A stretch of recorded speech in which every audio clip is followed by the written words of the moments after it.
Ionic radius and trends of ionic radius in the periodic table. Before starting the lecture, click on the subscribe button and get access to our 100 of unique and simple lectures for free. Now, what is ionic radius? Well, the distance between the nucleus and outermost valence shell of an ion is called ionic radius. For example, consider negative ion of sodium. Now, this distance between the nucleus and outermost valence shell is called ionic radius of sodium. We know that ion may be either cation or anion. Cation is a positive ion, for example, sodium ion. Anion is a negative ion, for example, chlorine ion. Remember that metals form positive ion and non-metals form negative ion. Now let me teach you the concept of radius of cations or positive ions. For example, consider a neutral atom of sodium. We know that a neutral atom of sodium, there are 11 protons and 11 electrons. Remember that there is always tug of war between protons and electrons. For example, this man is Mr. Proton and this man is Mr. Electron. Proton always pull the electrons towards the nucleus or an inward direction, while the electrons try to move away in outward direction. Now, a neutral sodium atom, there are 11 protons and 11 electrons. So they cancel the effect of each other and electrons revolve at a suitable position around the nucleus. This sodium atom will lose one electron to get stability. After losing one electron, it is no more a neutral atom. Rather, it is an ion. In sodium atom, there are 3 shells, while in sodium ion, there are only 2 shells due to losing one electron. There are 11 protons in the sodium ion and 10 electrons in the sodium ion because it has lost one electron. Again, there is tug of war between protons and electrons. Here, Mr. Proton dominates Mr. Electron because there are 11 protons and 10 electrons.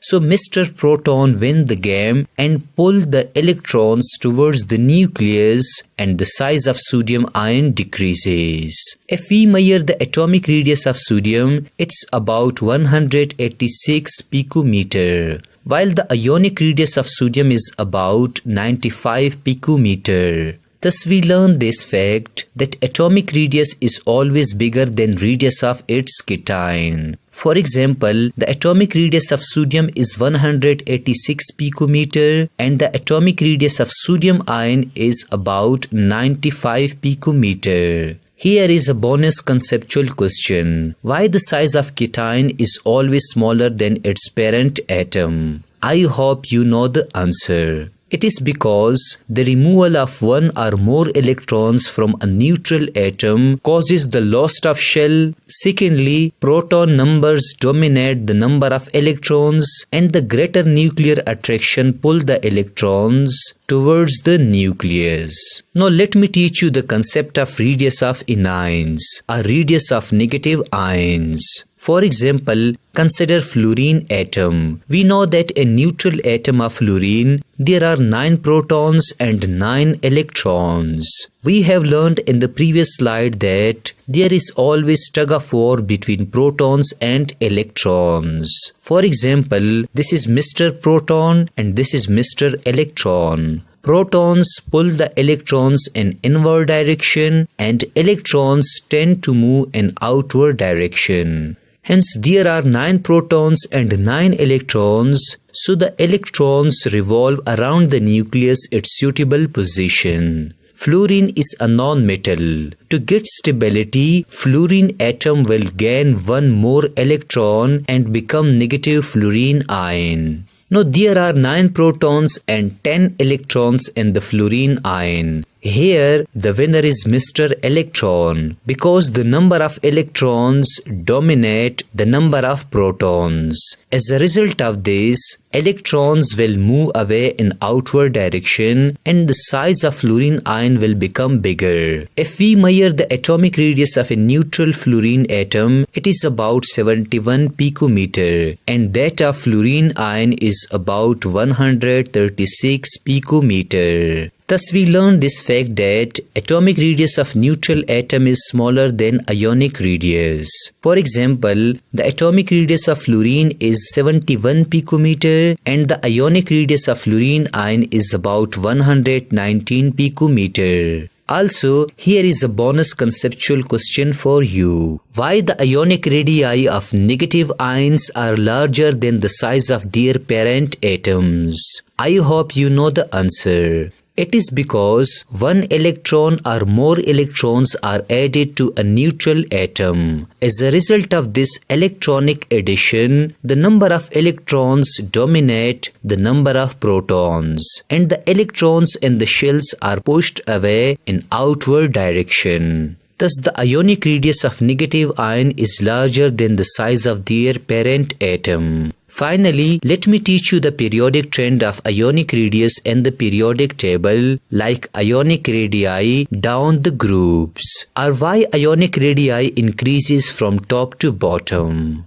Well, consider the ionic radii of first group elements like lithium ion, sodium ion, and potassium ion. The ionic radius of lithium ion is 60 picometer, the ionic radius of sodium ion is 95 picometer, and the ionic radius of potassium ion is 133 picometer. We can see that if you go down the group, ionic radii increases. It is because down the group, atomic number increases. Secondly, down the group, number of shells also increases, due to which shielding effect increases and it becomes difficult for the nucleus to pull the electrons with greater force. Thus note it down that atomic radii increases down the group. Lastly, periodic trend of ionic radii across the period, or why atomic radii decreases from left to right in the periodic table. For example, consider elements of third period like sodium ion, magnesium ion, aluminium ion, phosphorus ion, sulfur ion, and chlorine ion. The ionic radius of sodium is 95 picometer, the ionic radius of magnesium is 65 picometer, the ionic radius of aluminium is 15 picometer, the ionic radius of phosphorus is 195 picometer, the ionic radius of sulfur is 184 picometer, and the ionic radius of chlorine is 181 picometer.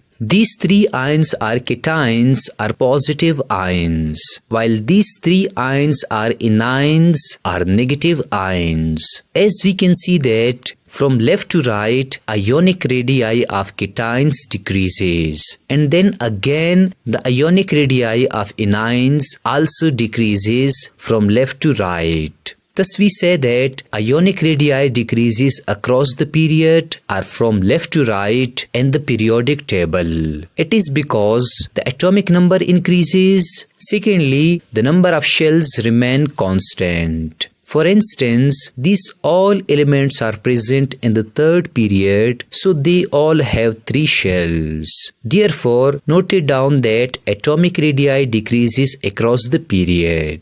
I hope that you have learned all about ionic radius and trends of ionic radii and the periodic table.